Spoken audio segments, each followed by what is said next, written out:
Let's make a Batman cowl. Stay to the end to see the final reveal. Since I already had a Batman costume, I just needed the helmet because the one that came with the costume was not great.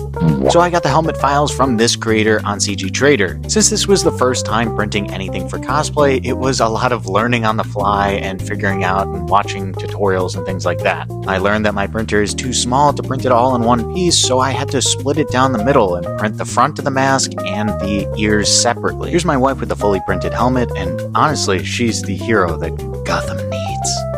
I wasn't obsessed with the chin strap, so I had Pepito actually edit the files for me, and then I reprinted it in black, but there was a ton of weird little markings because apparently there was moisture in my filament. So I got to work on sanding, as well as filling in holes with Bondo, and also some green stuff, because I didn't know what I was doing, and I thought green stuff would be good, but apparently not. There was so much sanding involved, partly because there were so many nicks and scratches and holes that needed to be filled, but also because every tutorial I watched showed multiple stages of sanding with different grit sandpaper.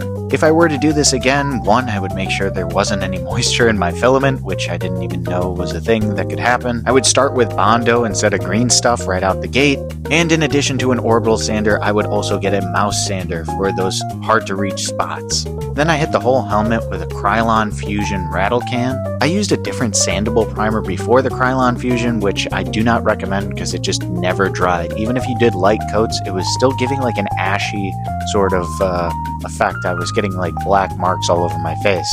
Seeing it all painted up, I could see some nicks and scratches and dents and weird textured areas, but honestly, I think it adds to the effect. That's at least the excuse I'm going with, because I was kind of tired of sanding and retouching up spots, and it really looks like it's been through multiple fights and battles and things like that. After it was fully cured, I made sure to seal it with a matte Krylon spray, and this was the final result.